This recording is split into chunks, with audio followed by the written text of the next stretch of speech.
Hello, this is Dr. Neeraj Singh from Nana Homeo Care. Welcome to our YouTube channel and do subscribe this channel for different types of diseases and information regarding them और diet से related संबंधित जो जानकारी है वो हम time to time अपने channel पे देते रहते हैं. उसके लिए please subscribe our channel, that is Nana homeo care. Today we are going to discuss about uterine fibroids, जो कि एक बहुत बड़ा कॉज है हिस्टेरेक्टोमी के लिए, यानी यूट्रस की सर्जरी के लिए जिसमें यूट्रस को निकाल दिया जाता है. ये एक one of the major reason है. So we are going to discuss a very बहुत ही सिंपल तरीके से कि यूटेराइन फाइब्रॉइड्स आखिर है क्या और व्हाट कैन होम्योपैथी, जो होम्योपैथी का रोल है वो इसमें क्या है. जो यूटेराइन फाइब्रॉइड्स है they are also called uterine polyps और मायोमास. सबसे पहले तो ये जान लीजिए कि uterine fibroids non cancerous tumours होते हैं. तो कभी भी अगर कोई डायग्नोसिस होता है किसी फीमेल को कि हाँ फाइब्रॉइड है, अगर आपकी गायनी ने आपको बताया कि यूटेराइन फाइब्रॉइड है, तो आप एकदम से घबराइए मत, पैनिक होने की कोई ज़रूरत नहीं है, बिकॉज ये नॉन कैंसरस ट्यूमर्स होते हैं और इनका इलाज संभव है अनलेस एंड अनटिल ये कॉम्प्लिकेशंस नहीं प्रेजेंट करते. So these are also called uterine polyps, myomas and these are non cancerous. और ये यूट्रस की जो वॉल होती है उसमें ग्रो करते हैं. बहुत अलग अलग साइजेस में प्रेजेंट करते हैं. कभी सिंगल भी होता है एक यूटेराइन फाइब्रॉइड, और कई बार ये मल्टीपल होते हैं और कई बार एक ही जगह क्लस्टर्स में होते हैं. So this is a variation in presentation. Small और टाइनी ट्यूमर्स जब भी होते हैं ये, तो अक्सर कोई सिम्टम्स नहीं होते अनलेस एंड अनटिल किसी और वजह से अल्ट्रासाउंड अगर होता है तो ये डिटेक्ट होते हैं. अदरवाइज कोई सिम्टम जो है ये प्रेजेंट नहीं करते हैं, जिसकी वजह से these are not diagnosed at an early stage. लेकिन अगर ये एक्सपैंड करते हैं, अगर ये साइज में बड़े हो जाते हैं, तो ये यूटेराइन वॉल पे भी प्रेशर डालते हैं और यूरिनरी ब्लैडर पे भी प्रेशर डालते हैं, जिसकी वजह से पेन जैसे सिम्टम्स जो हैं और एबनॉर्मल मेंस्ट्रुएशन ऐसे सिम्टम्स जो हैं प्रेजेंट होने लगते हैं. So unless and until they present symptoms, ये डायग्नोसिस के लिए फीमेल्स नहीं जाती हैं, because there is no reason to go for. और further we are going to discuss कि टाइप्स क्या हैं. यूटेराइन फाइब्रॉइड्स के जो टाइप्स हैं वो डिपेंड करता है, they are differentiated depending upon their site of growth. जो यूटरस में जहाँ वो हैं उसके ऊपर डिपेंड करता है कि इनको क्या क्लासिफाई करा जाए. जैसे सबम्यूकोजल है, इंट्राम्यूरल है, सबसिरोजल है, पेडिंकुलेटेड है, सर्वाइकल है या फिर इंटरलिगामेंटस. ये different types of uterine fibroids है. इसके बारे में डीप में जाने की कोई ज़रूरत नहीं है, जस्ट कीप नोइंग अगर आप डायग्नोज हुए हैं यूटेराइन फाइब्रॉइड से. So these are types. अगर टाइप्स में जाएंगे तो कोई मतलब नहीं है, because it's only we need to know about that one is suffering from uterine fibroid. Fibroids बहुत कॉमन होते हैं इंडिया में. अराउंड 20 to 50% जो ये जगह जगह का वेरिएशन है, 20 to 50% ऑफ फीमेल्स को ये प्रॉब्लम अपनी लाइफ टाइम में होती है. और अक्सर ये देखा गया है कि women in 30s and 40s, यानी 30 साल से लेके 50 साल तक की एज ग्रुप जो है, they are more prone towards having uterine fibroids. और जो रिस्क फैक्टर्स हैं, फैमिली हिस्ट्री ऑफ फाइब्रॉइड्स. अगर आपकी फैमिली में, अगर आपके ब्लड रिलेशन में फाइब्रॉइड्स हुए हैं, जैसे आपकी दादी, नानी, मौसी, स्पेशली मदर अगर या बुआ, इन लोगों में अगर कभी फाइब्रॉइड की हिस्ट्री रही है, then the lady is more prone towards having fibroid. Obesity is one of the main reason. अगर मोटापा है तो भी females are more prone towards having uterine fibroids. या एक और ऑब्जर्वेशन देखी गई है कि early onset of puberty, that is menstruation का जो ऑनसेट है, अगर वो जल्दी हुआ है, that increases risk of women for developing uterine fibroids. एक स्टडी सजेस्ट करती है कि जो फीमेल हार्मोन्स हैं, that is oestrogen and progesterone है, वो फाइब्रॉइड्स को ग्रो करने में हेल्प करते हैं. इसीलिए होता क्या है कि ड्यूरिंग प्रेगनेंसी जब ये हार्मोन लेवल्स हाई हो जाते हैं, तो अगर फाइब्रॉइड्स हैं बॉडी में, अगर वो छोटे हैं तो वो ग्रो करते हैं. जैसे जैसे प्रेगनेंसी एडवांस होती है तो यूटेराइन फाइब्रॉइड्स भी ग्रो करते हैं. और यही रीज़न है कि फाइब्रॉइड्स जो हैं वो मेनोपॉज के बाद, यानी जब मेंस्ट्रुएशन सीज हो जाता है, ख़त्म हो जाता है, उसके बाद ऑटोमेटिकली ये फाइब्रॉइड्स या तो ख़त्म हो जाते हैं या फिर साइज में श्रिंक हो जाते हैं. So it is very important कि डिपेंडिंग अपॉन हार्मोन्स, जो फीमेल हार्मोन्स हैं, इनका साइज छोटा बड़ा होता रहता है. So this is very important to know, because कई बार क्या होता है, मेनोपॉज के आसपास जब पता चलता है कि फाइब्रॉइड हो गए हैं and doctor is advising for the surgery, तो it is better to go for homeopathic treatment जब तक कि वो आपके सिम्टम्स को कंट्रोल में रखेगा.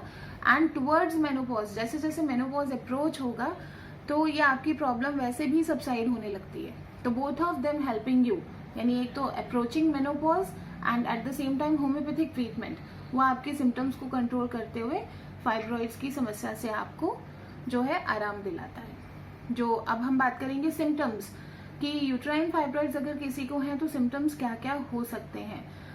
सबसे पहले तो है pelvic pain. So what is pelvic pain? Pelvic pain यानी lower abdomen pain. Pelvis is lower abdomen area, जहाँ पे आपका जो लेडीज का यूट्रस है, ओवरीज हैं, वो दे आर सिचुएटेड देयर.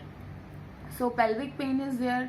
और अगर फाइब्रॉइड बड़ा है साइज में या कई सारे फाइब्रॉइड्स हैं तो प्रेशर की वजह से, ब्लैडर पे प्रेशर की वजह से there is symptom of frequent urination. और मेंस्ट्रुएशन में डिस्टर्बेंस हमने पहले भी कहा था. So there is heavy and prolonged bleeding. ये चीज़ होती है, जो पीरियड्स हैं वो बहुत ज़्यादा दिनों तक और बहुत हैवी होते हैं. So female is often she is suffering from anaemia due to heavy blood loss. And जो पीरियड्स हैं they are accompanied by pain. जब पीरियड्स होते हैं तो क्रैम्पिंग जो होती है, ऐंठन वाला पेन जो होता है, वो लोअर एब्डोमेन में फीमेल्स कंप्लेन करती हैं. देयर इज़ ऑल्सो, दो पीरियड्स के बीच में स्पॉटिंग भी होती है. देयर इज़ अक्सर, मतलब पेशेंट जो है अक्सर बोलेगी कि मुझे बीच में भी स्पॉटिंग हो जाती है. लोअर बैक पेन ऐसा अक्सर होता है क्योंकि यूट्रस हैवी हो जाता है ड्यू टू फाइब्रॉइड्स, जिसकी वजह से लोअर बैक पे प्रेशर आता है and there is back pain. And apart from that, वही प्रेशर की वजह से sometimes they can suffer from constipation. एक और सिम्टम है कि अगर फाइब्रॉइड एंटीरियर वॉल में, पोस्टीरियर वॉल में है, तो जो नॉर्मल यूट्रस की पोजीशन होती है वो एंटीवर्टेड होती है, यानी आगे को झुकी हुई होती है. लेकिन अगर यूट्रस पीछे की वॉल में है और बड़ा है, फाइब्रॉइड पीछे की वॉल में है और बड़ा है, तो that causes the uterus to bend backwards. तो ऐसी पेशेंट्स को जिनके पोस्टीरियर वॉल ऑफ यूट्रस में फाइब्रॉइड है, जिसकी वजह से यूट्रस की जो पोजीशन है वो गलत हो जाती है या बैकवर्ड हो जाती है, उन लोगों को सीवियर बैक एक रहता है. वो लोग अक्सर बोलेंगे कि मेरे लोअर बैक में बहुत ज़्यादा पेन रहता है and that is devoid of any menstrual symptom, यानी पीरियड्स के टाइम भी और जब पीरियड्स नहीं हो रहे उस टाइम भी उनको वो लोअर बैक पेन जो है वो बहुत ज़्यादा रहेगा. ठीक है. And now we will discuss about homeopathic treatment. जो हमने कि पहले बोला था कि यूटेराइन फाइब्रॉइड्स जो हैं they are one of the major cause of hysterectomy. जब पेशेंट को डॉक्टर एडवाइज करते हैं कि आप यूट्रस निकलवा लीजिए, इसके बहुत सारे साइड इफ़ेक्ट्स होते हैं अगर ये अर्ली एज में किया जाता है. बिकॉज हमने डिस्कस किया था कि 30 to 50 ईयर्स की एज में फाइब्रॉइड्स जो हैं वो ज़्यादा होते हैं. तो अगर बहुत अर्ली एज में से 30 to 40 ईयर्स के बीच में अगर ये हिस्टेरेक्टोमी होती है तो ये बहुत ज़्यादा प्रॉब्लम क्रिएट करती है. Because female body is governed by female hormones. तो अगर यूट्रस बॉडी से निकाल दिया जाता है तो it is bound to have many unhealthy effects on female body. और दूसरी चीज़ है, आजकल के जो टुडेज जनरेशन है उसमें जो ये 30 to 40 ईयर्स है, many are in their child bearing age. अब जब यूट्रस ही बॉडी से हटा दिया जाएगा तो इनफर्टिलिटी के केसेस भी बढ़ेंगे. दे वोंट हैव एनी, मतलब उनके इश्यूज नहीं हो पाएंगे. So it is better to opt for homeopathic treatment. So how does homeopathic treatment helps? Apart from providing instant relief from pain and other symptoms जैसे कि discomfort या फिर menstrual irregularities या मेंस्ट्रुअल हैवी मेंस्ट्रुएशन, जो symptoms आ रहे हैं उनको तो होम्योपैथी बहुत अच्छे से डील करती ही करती है.